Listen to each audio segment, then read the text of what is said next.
So today, as we start out sitting a little bit taller than usual with our bolster and a blanket even, sit at your ease, please. And sit nice and tall at the front or the top of your sitting bones. We're going to incorporate a little bit of massage balls today, and whether you choose to have spiky balls or firm balls or soft balls does not matter. But if you will, hold them in your hands and drop your arms to rest.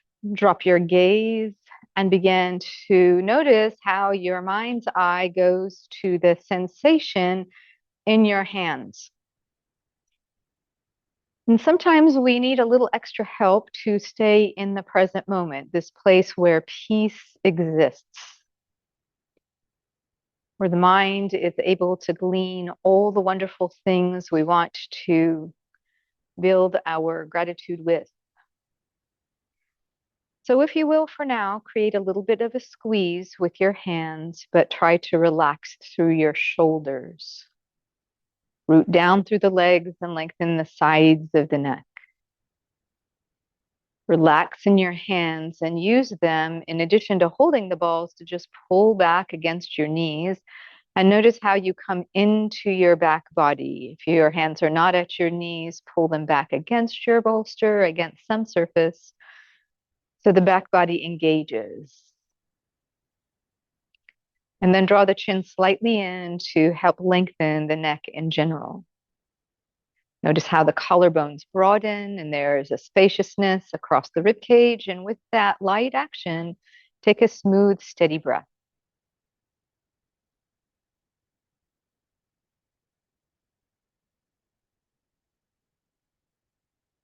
Wherever your hands are, begin to turn the palms inward and repeat this drawing back. Wherever your hands are, turn the palms up and continue this drawing back.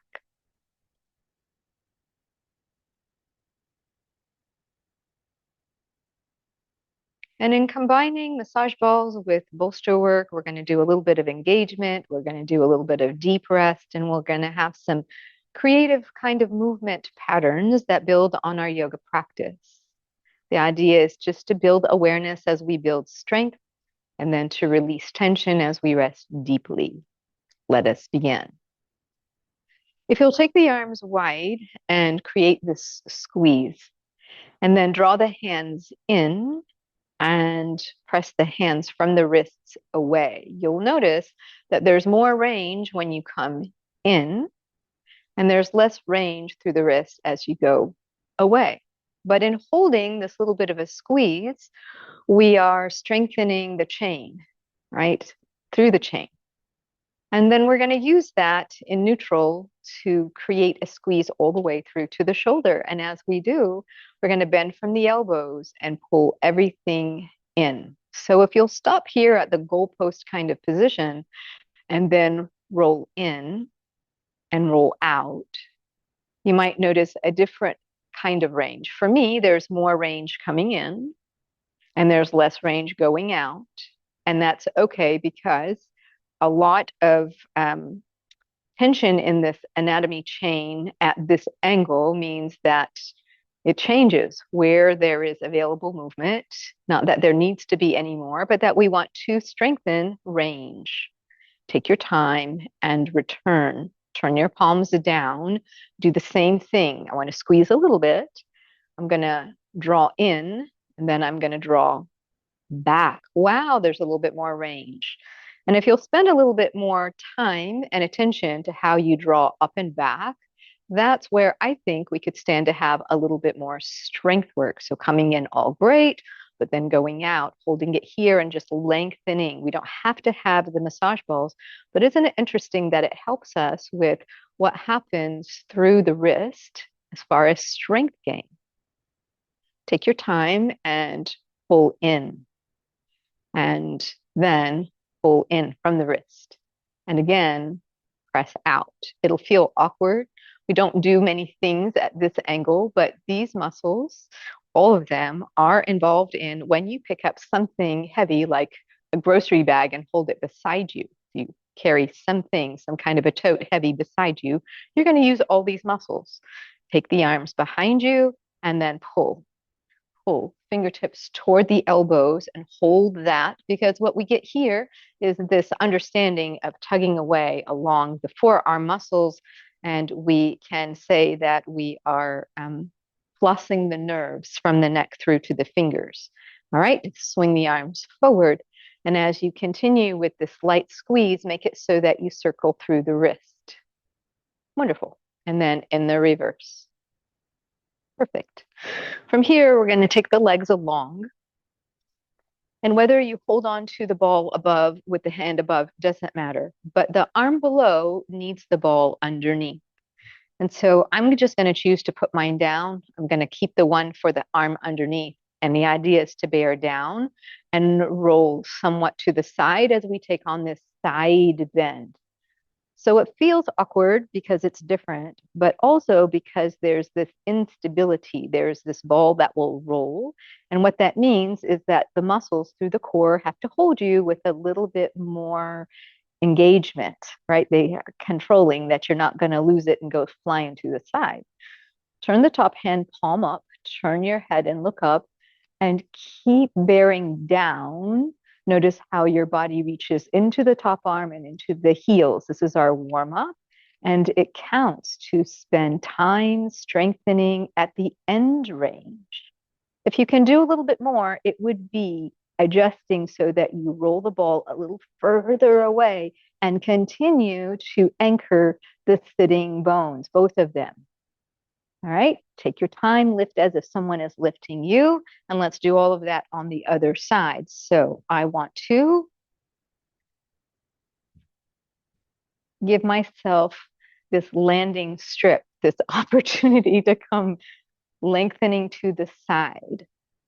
And as you bear down, just notice how far you can go comfortably, and then anchoring the sitting bone that wants to tip.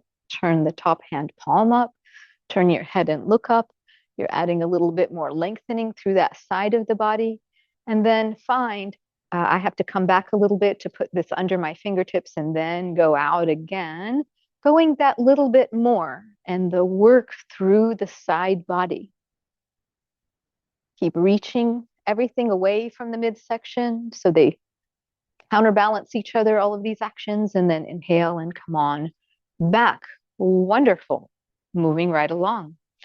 We're going to make sure that there's room behind us, and we're going to slide the bolster forward to stay with our sticky mat back behind.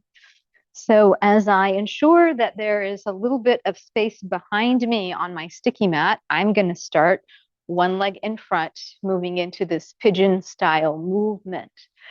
And we can make it so that the back leg is knee bent, turned out to the side.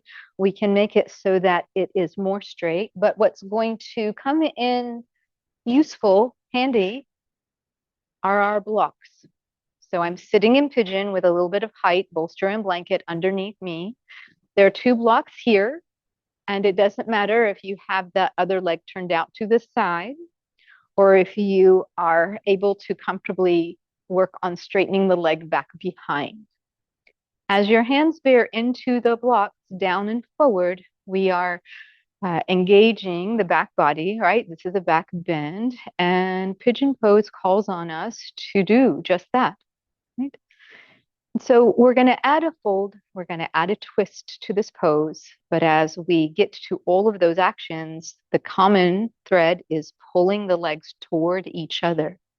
So no matter where they are, pulling them toward each other. If you are sitting with your knee to the side, I just want to point out that it might be more comfortable, right, to slide over a little bit and just make sure that leg is comfortably at the floor. Make it your own, right? It's easier to show on that side. And then coming down to the blocks in front of us with a little bit of a fold. So right here, we're not going terribly far. I want us to adjust this way. If I can take the block that belongs to the back leg and take that arm further forward, trying to create more length on that side. And that's the pushing hand. It gives us a chance to ease into a little bit of rotation. We're turning in the direction of the bent knee. And if you find that you're inclined to have a little bit more rotation, take the other block outside of that knee and use it to push and prop up and help your shoulders, the upper rib cage, turn that little bit more. Keep drawing the legs toward each other. The neck is neutral. The collarbones are broad. Smooth, steady breath. Building a little bit of time. I'm going to take advantage of, what does loosening up certain chains of potential patterns allow us as far as exploring different options in pigeon. So as you come up, the blocks will help you, and then we're turning in the direction of the back leg. So I'm turning my sitting bones and just a little bit, right? The blocks might come in handy. I want us first to think about picking up the foot back behind. And as you try to do that, you'll notice a lot of hamstring action. If you can catch the ankle, whether it is the outside of the ankle or turning the palm up, external rotation, and catching the inside of the ankle, doesn't matter. You can keep the bottom hand down. But I'm going to encourage that we consider lifting the arm. And again, the idea is to continue exploring all the ways that pigeon is a back bend. We can lift our gaze. We can resist the arm to the leg. These are all options. And as you exhale, slowly down. Okay? We're going to return to that little bit of my pelvis, hip points are square. But this time, as we come into a fold, we're going to make it so that one arm rests here in front of us across the arm that belongs to the back leg. And perhaps we might be able to push and find more rotation. So each arm has its job. That arm in front can pull against the block depending on how you're resting it. You might be able to use your fingers. But what you'll find is that you can access more length in the spine when you pull the legs toward each other. Very nice. And this is a fair amount of deep stretch for the external rotators of the hip, and especially the piriformis benefits. Beautiful. Let's notice if we can go a little bit further. And with that, what that means is I'm going to take the block to the side, more to the side.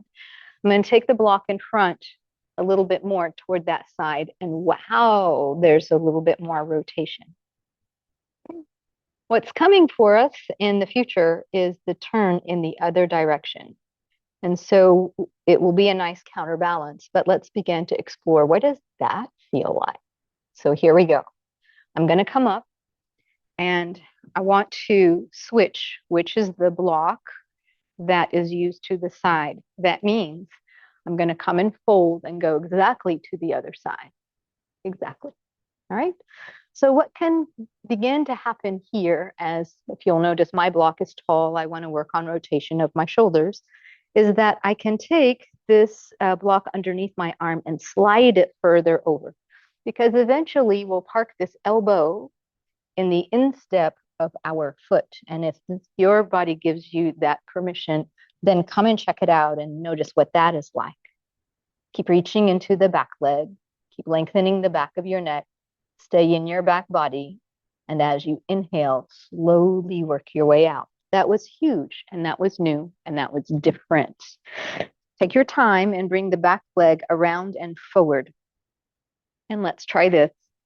I want to pull that knee underneath me, more underneath me, and then I'm going to bring this foot either to line up with its hip point or come across.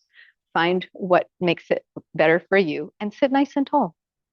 So I'm sitting at the front or the top of my sitting bones. If you're holding your right knee, lift your right arm, lengthen through the spine, and take that arm behind you and turn. I'm pulling forward against the edge of the bolster and then perhaps hugging the knee a little bit deeper.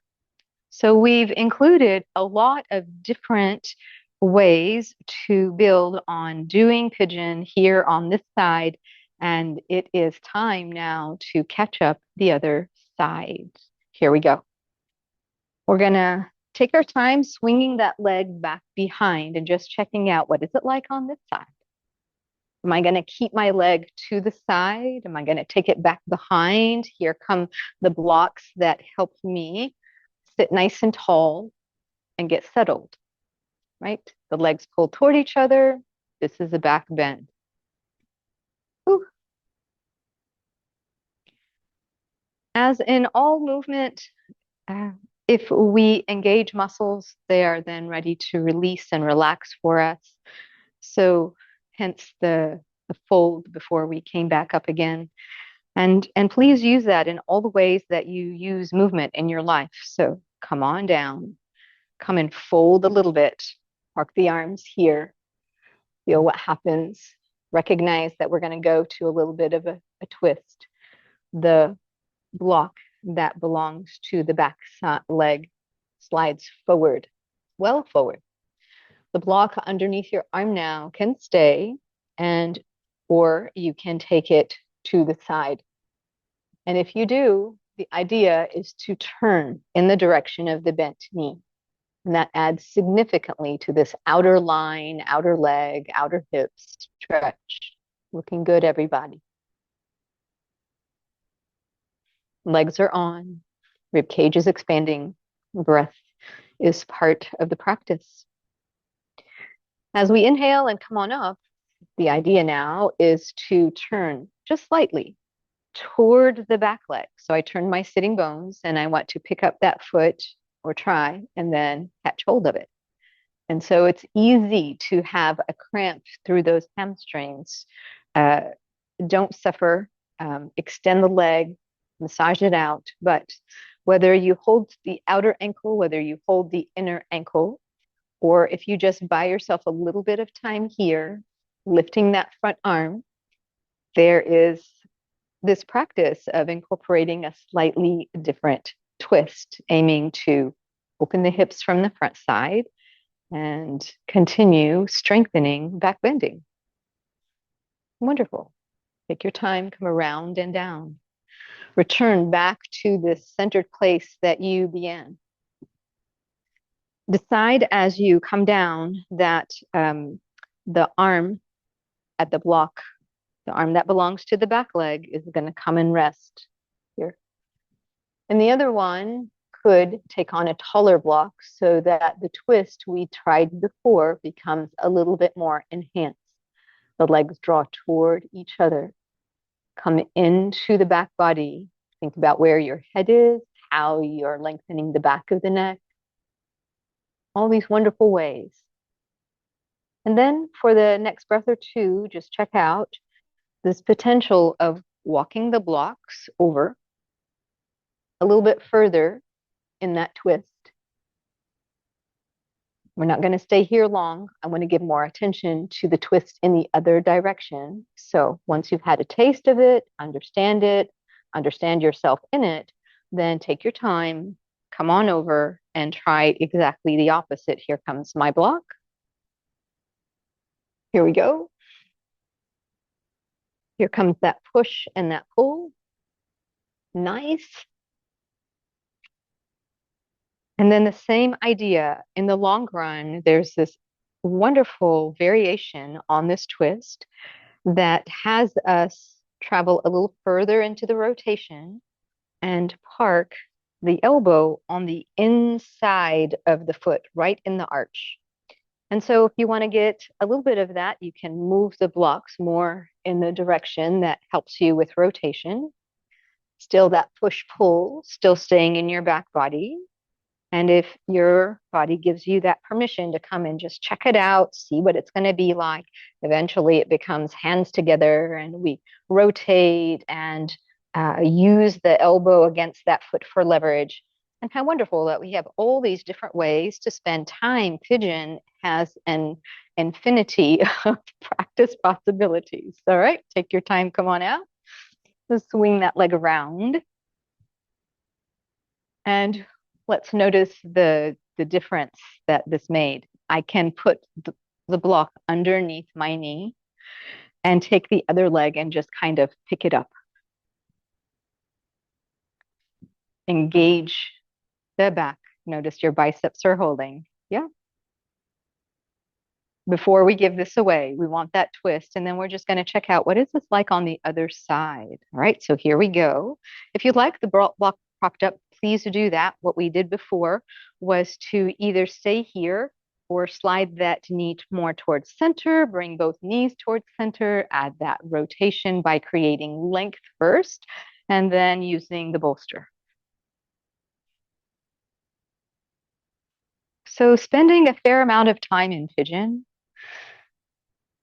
it sometimes seems tedious, but it grows on you. I'd like to think that it does. And what we begin to appreciate is the release of just the habits of tension, of holding tension through the hips. And most of the time, it is related to tasks of everyday living, whether we do a lot of sitting or certain repetitive movements.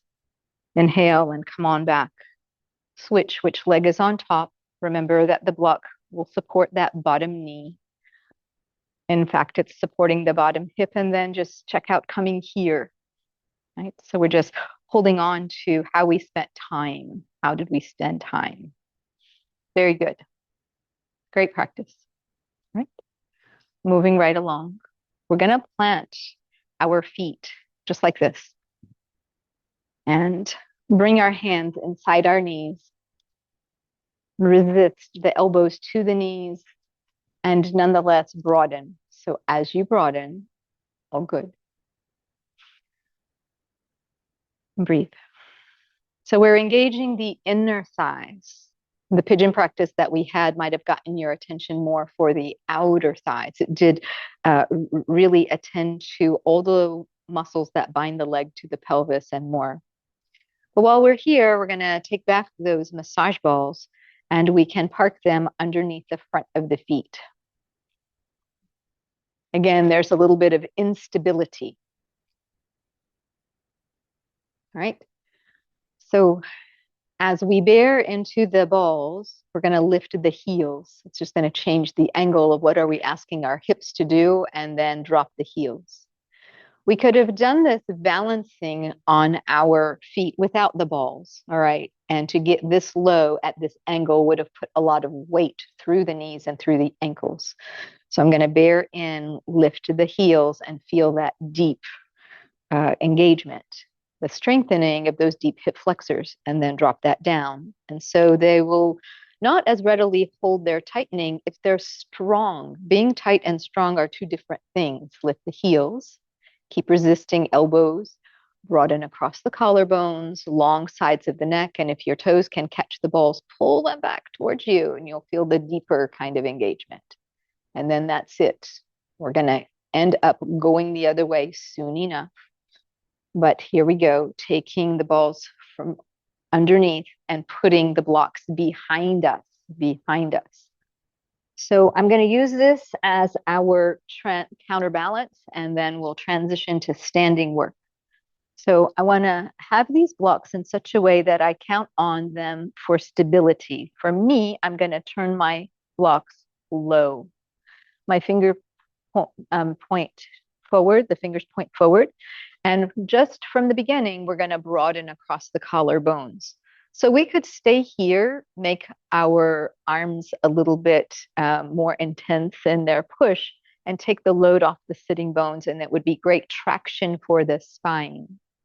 Begin to lift the sternum, broaden the collarbones, and just know that this action is the key to the entire future of this journey into table and long bridge, and then set yourself down. It could be just these repetitions. Time spent there makes a big difference. And as we press again, the option becomes lifting. And so again, that primary action is broadening. What it asks the front of the shoulders and the biceps to do is key. Take one leg along. How high your hips get will determine whether your foot comes to the floor and how you can use it.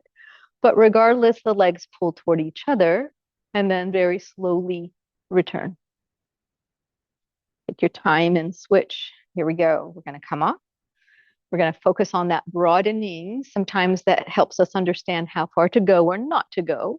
And then how high we are able to lift the pelvis determines the endpoint of what is our practice today. And very slowly come on down. Excellent. We're going to move on to standing. I'm going to put the blocks in front of me. You're welcome to roll to the side and come up. I'm going to place my hands here and use this as a transition to this fold. Right. At first, come over the middle of your feet. Next, take the blocks nice and tall, send them far away, send the fingertips pushing forward, keep a light bend of the knees, anchor the inner heels, lift the sitting bones. Very nice.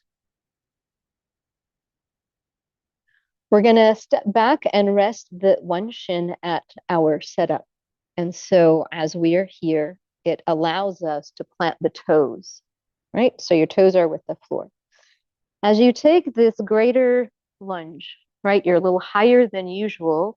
We're going to get to the work, but I want you to consider coming that little bit further forward. So isn't it interesting that your knee gets to rest or the shin gets to rest? So at first, take the arms high, all good.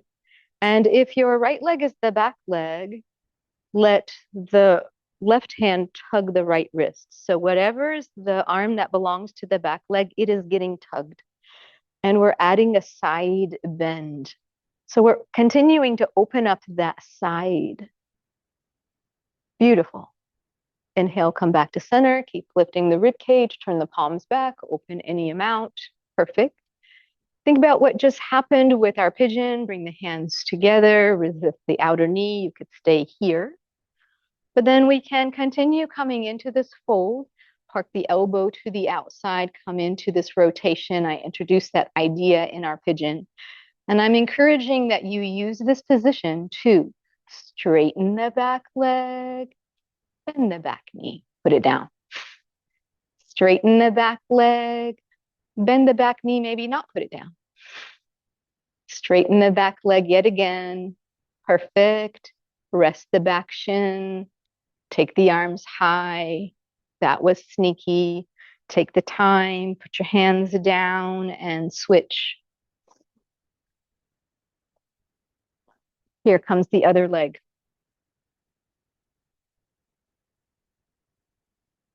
Yep. So we're gonna wiggle that front foot further, any amount. You can keep the knees at 90. And we're going to make sure that the shin feels comfortable in its resting position. Take the arms high. Yep. I'm running off the screen. And as you take the arms high, whichever is the arm that belongs to the back leg, it's getting tugged. And we're adding a side bend. And we're using both legs well. And isn't it interesting that we get so much out of this when we are able to rest the back knee? There's more give in the body. And inhale, come on up. But that doesn't mean that we're not going toward that work. So here we go. Fold. Put your hands together. Resist that outer knee. I lost my lunge. Here we go. And keep reaching into both legs. As you exhale with each breath, slide on down. Decide how far you're going. Make it your own. There are so many possibilities here. And while you come to that place that is your practice in revolved side angle pose, lift the back knee and then rest that back knee, noticing the difference. Lift the back knee and decide if your way is to bend it without resting it. An option.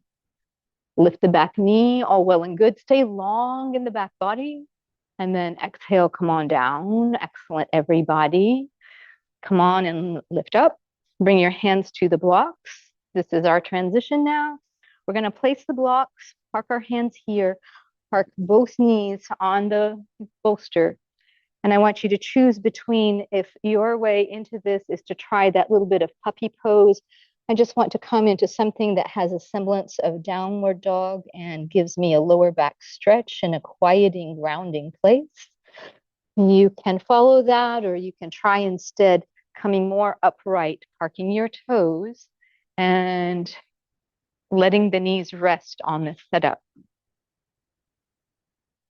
Take your time. This is a lot. Use your blocks in front, the side, doesn't matter. And notice if what you can do is challenge yourself to lift the knees and then to rest them back at your bolster setup. If you're using the blocks, all good. They'll keep you steady, but as you build this resilience through the ankles, can you put the knees down and lift them up from the strength of your feet and ankles, right? These are stepping stones. And then one more. I know it's a little bit of balance work. And whether you put your hands on your blocks, I want to show either way, and come into this fold and come unfolding, or whether you come from way down here and take your arms up and come unfolding. There's always the challenge. And then release. We're going to come back to our bolster, but we're going to trade them for our massage balls now.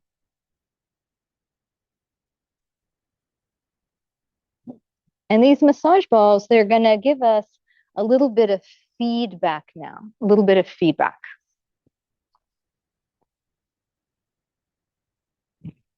Okay. I need to stay on the spin. So I am going to use the word stuck in a kind of indirect way, but I want us to explore a range and just notice where we can slow down and practice a little bit of awareness and strengthening, and use the squeeze of the massage ball to help us. All right. So with a massage ball in your hand, we're going to work one shoulder at a time and explore range. And I want to take the arm ahead and then slowly up and begin to keep a squeeze from the hand all the way through to the shoulder. Notice how the legs respond. And then begin to take the arm back behind as far as I can. Notice that what you're doing is this internal rotation of the arm. And if there's a place that seems glitchy, back off, hold it there in the backed off position, not at the glitchy place, and just reach with a little bit more lengthening intended. And then at your ease, keep coming and just feel your range. As you get to more behind you, then focus on the lift. So it becomes a strengthening pattern of the muscles that allow you to really get the arm back there. And what's rather interesting is that this is stretching what happens in the front. And so we want to spend time with it, because if we squeeze with that hand, it lends itself to also the engagement here. All right. And then come forward and up. Keeping your arm high, keeping the bottom arm low, keeping the squeeze and everything turned on through to the shoulder, your legs are on. Create this small circular pattern. When you reach up and you reach for something, we want the shoulder blades to come with us. So lift that shoulder blade and then circle in the other direction. What we want when we reach for things that are not as common places and carry something, that means we're adding load to the chain. We don't want to get into trouble with anything glitchy that happens in our shoulder. Shake it all out. All right, so it was important that the other arm was reaching down. So here we go. I want to lift and just notice range and really lift the shoulder blade, and then take that arm back. And if we find any place that needs some extra attention, we can slow down a little bit. But this first repetition is to just notice range while we have some engagement. This is awareness building, just about you. Right? So we're going to come into it again as we make it all the way up. And lifting the shoulder blade, the legs are on, the bottom arm reaches down, and we want to go to, hey, I'm going to turn this internal rotation, and I'm going to keep reaching as if I'm trying to grow along the way.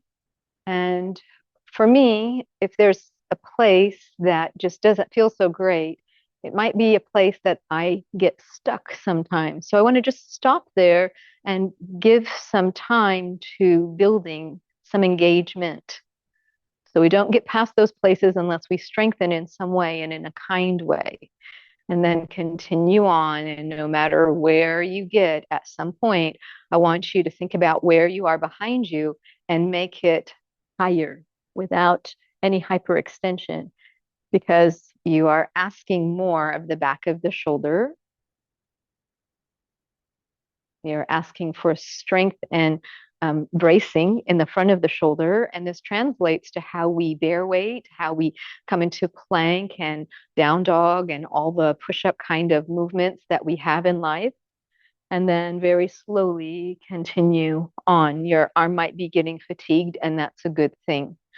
So notice that this is going to be handy in functional ways, but right now it is not putting weight into the joints. Keep reaching the shoulder blade up. Keep the squeeze from the hand through to the shoulder. Turn everything on. Keep the bottom arm reaching down. And then these small circles. So we know that variety is good for us, variety of movement. And then what we begin to help the brain to do is to recognize that we are stronger, right? We are strong. And any habits of holding tension, no matter what they come from, as we build strength, that begins to negate what the mind thinks, and holding tension around places that it thinks is protective, even when it no longer needs. Take the time and come on down and shake it out. All right.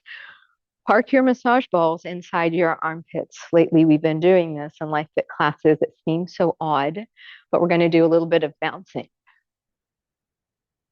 And it has just wonderful effects. It creates a little bit of release of tension. You can shake your arms, and any overdoing you'll shake out. It's good for our bones as well. And then that's enough. Relax.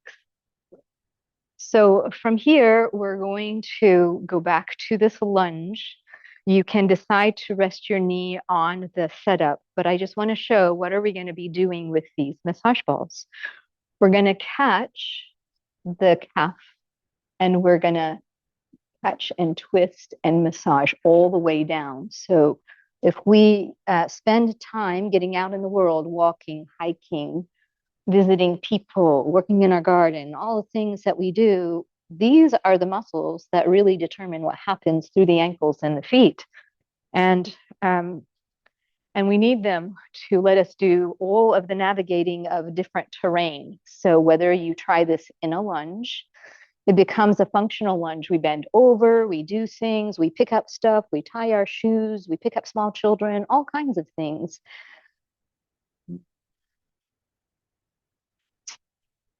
And then make it so that you create a little bit of tapping, tapping, tapping, tapping, right? And hopefully it's a feel good kind of thing. Try to avoid being right at the inside of the knee, outside of the knee.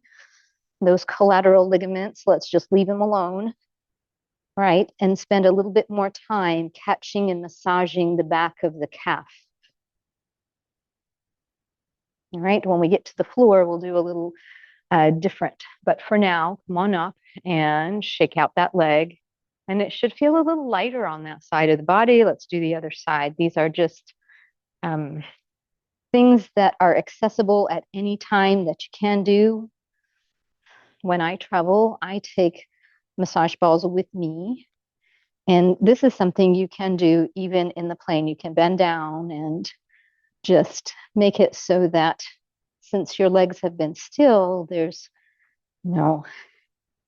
this wonderful element of helping to keep movement and movement of blood through the body. Only a good thing. All right, tapping, tapping, tapping. And then catching and affecting the back of the calf. We're going to come back to the calf. So hang in there. Just one is needed. We're going to park it here. If you decide that it's too hard to hold on to, you can use your block while you park your hands at your hips. Yep. We're going to exaggerate hiking the hips and working the deep QL. So I want to lift one side, then the other, take these baby steps that are exaggerated. And as we strengthen this deep core structure, we want to stand tall. And keeping those baby steps truly, walk back some, walk forward some, and then catch yourself. I think what I see in our Life Fit students as we have been using this with some regularity is that the strength of our core is able to hold us more centered while we do this. And it is some detective work I use in doing this exercise because when we're not as strong there yet, we tend to lean. So if your attention is to, can I stay centered? Then everything that can integrate with that deep QL will come into play and do the job collectively. Very nice. And then release. Perfect. So from here, I'm going to turn my mirror and I'm going to show you where you'll be going. I'm going to make it so that it comes across and there are two balls sitting and running lengthwise across the bolster. If you decide you want them side by side, that's all well and good. Right? And we've done this in the recent past. We're going to keep refining how we can use this really interesting, wonderful movement. And so as you come toward the floor, as you have your bolster and your blanket and these two balls that run along the side of your rib cage, I'm going to encourage that we park the elbow and prop the head. And then we're going to be somewhat specific in what we ask our legs to do. What are we going to ask our legs to do? Right? So I'm going to go this way so I can keep an eye on everybody. And we're here. So as I use my kickstand hand in front of me, I can turn the head and the shoulders and move the rib cage back and move my rib cage around these massage balls and then come back to neutral. I want to keep the bottom leg knee bent, take the top leg tall, and take the top leg slightly forward. Okay? So continue with that a few passes. Here we go. All good. And then we're going to make it so that we release that top arm, lift it, turn the head, turn the rib cage, use the effect of how we can move the rib cage around and get this great massage. But now we want to exaggerate a little bit more. So I'm going to return. Everything in the upper body moves as a unit. And then I'm going to rotate and slide the hand forward as I push away the floor, pull the rib cage back. As you inhale this time, consider lifting the arm and straightening the back leg and making it so that the bottom leg becomes the back leg. That's what I should say. And then here we go, lifting up. All right, we're going to try that one more time. Any or all of that. Park the arm down and then rotate, pull the rib cage back, bear into your legs. Take the time and lift. Very slowly, any amount.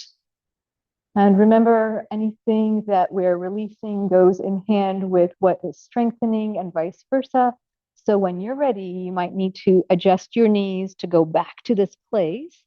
But we're going to ignore the balls, turn and park our hands at the floor, reach into our legs and notice this huge twist. All right, we're going to adjust. Come on up. Slide the bolster away. Put your hands where you can count on them. Go back to intending to straighten the legs. and then very slowly come up. So what happens here, I have a twist in my upper body compared to the lower body, and we have our feet wide away from each other. We can play and make it even wider.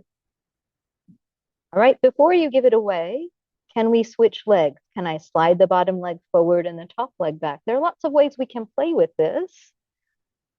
And then as we're ready to return to the floor, those arms are in charge. Excellent. Let's do the other side. That was a lot. So here we go.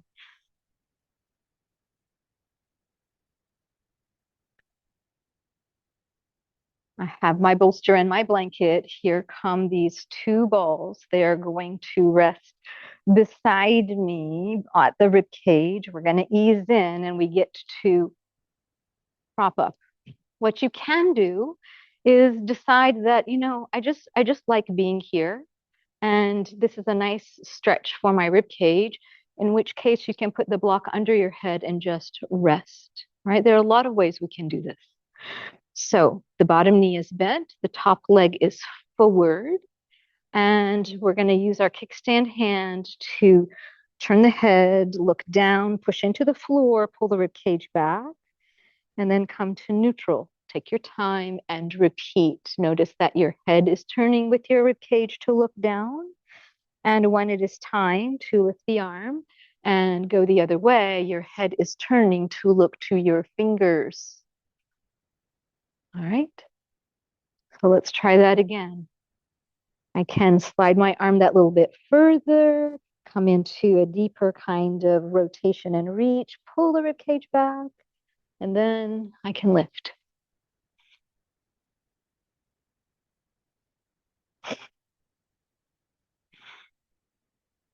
Beautiful.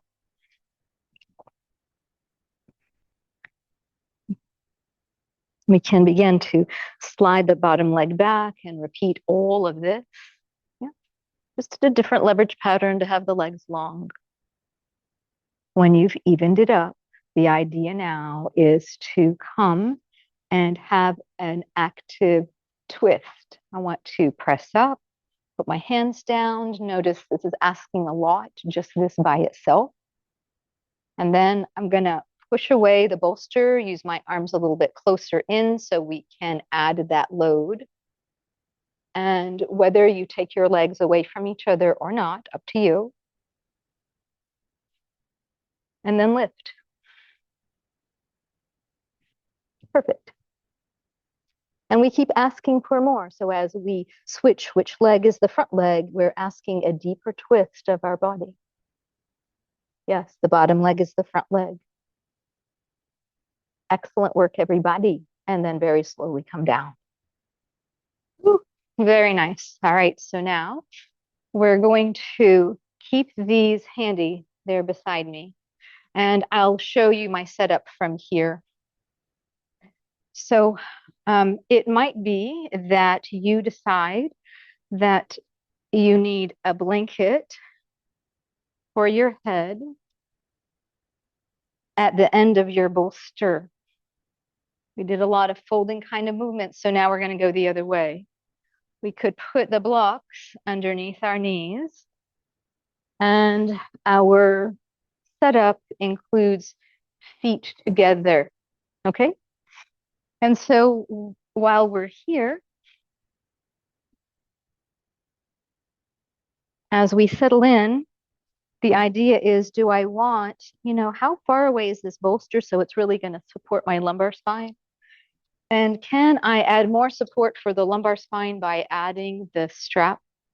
Can I open up the strap so I can wear it like a shirt and keep the buckle away from the ankle and the capacity to hook the feet, right? So I'm hooking my feet. And the strap is not coming to my waistline, it's going to the back of the sacrum. And I'm able to pull the tail towards me and adjust the support as needed. So as I turn around and I park the knees and I come into this extension, we now have a back bend, hard opening pose with support, So you can use the blanket under your head or not. You can add folding it to add more support for your neck as needed. And then if you wish to add anything from these massage balls, since we had them today, you can hold them in your hand and use that to hold your mind to the present moment. You can park them underneath the shoulders slightly where the backpack straps might have been, and just continue to allow your breath and your awareness to release any residual tension that might be there. And breathe.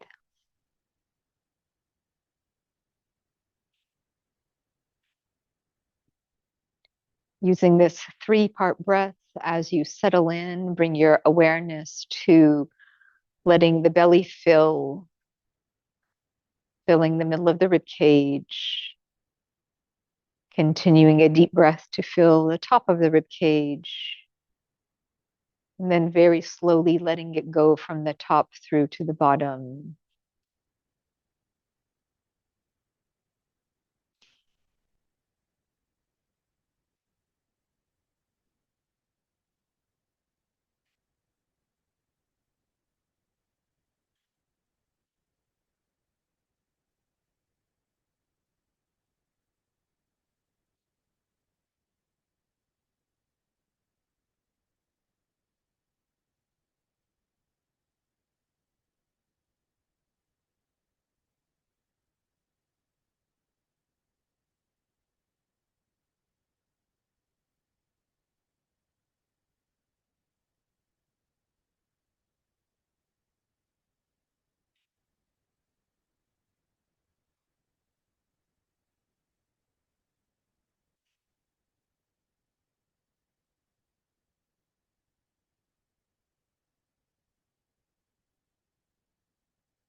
Begin to adjust your 3-part breath now that you've settled into it. And as you inhale and fill the funnel from the bottom to the top, now as you exhale, your rib cage has expanded. You can pause at the top.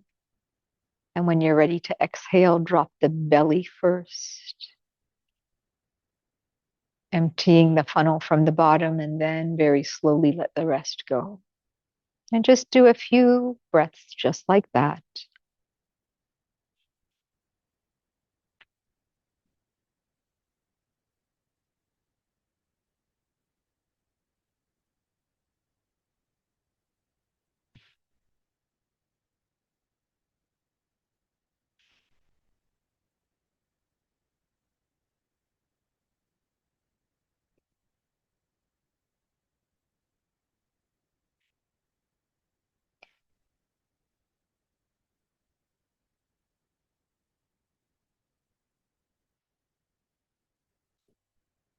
Our transition keeps us here while we release the strap. So those of you who have a strap can slowly ease out of it. Sometimes that's easier said than done.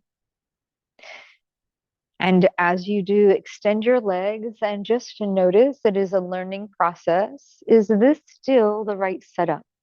Am I supported?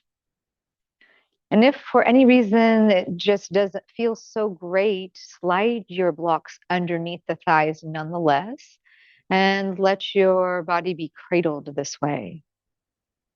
So find what makes it right for you. If you don't have the blocks and your legs are straight, reach into the inner heels so there's this little bit of engagement in internal rotation. And then just relax, relax, and allow this elongated pattern. Turn your palms up if they're not already up, and allow gravity to really affect the front of your shoulders.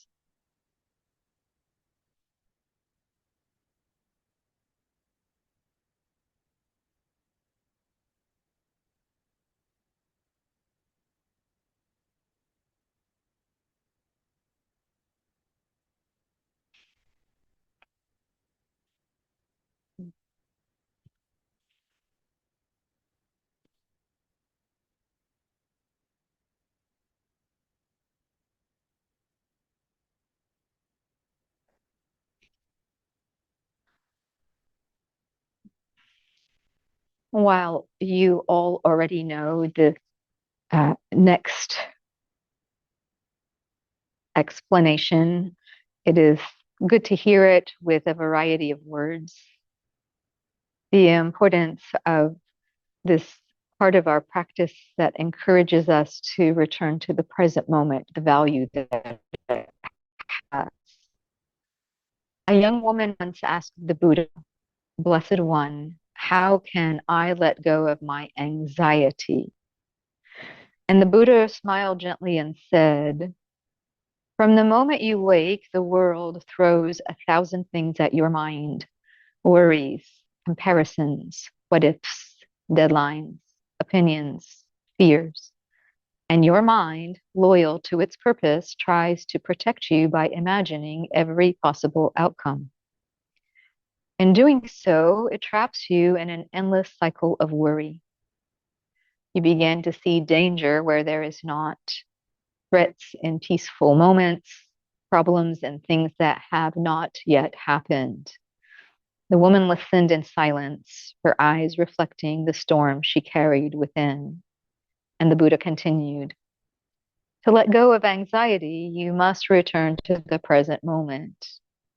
Take a deep breath, notice with your senses the sounds around you, the movement of the air across your body, the gentle rhythm of your breath. Each time your mind runs toward fear, guide it back with kindness to this breath, this heartbeat, this moment. Your anxiety lives in the mind, but peace lives only in the present. The more you practice being here, the less power anxious thoughts will have over you. The young woman bowed and smiled. So peace was never something to search for outside of ourselves. It is something that we can return to and at any time. It exists only in the now. So don't fight your thoughts. Just simply return to your breath. Every time you do, you reclaim the power from worry and step closer to serenity. When you're ready, draw your knees up and in.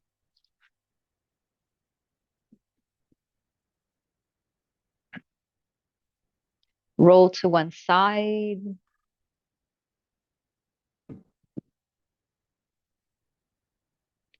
Sit comfortably as you rise. Bring your hands to your heart. I hope you feel lighter and I hope you feel more integrated. And I hope that this lasts you for a good long stretch.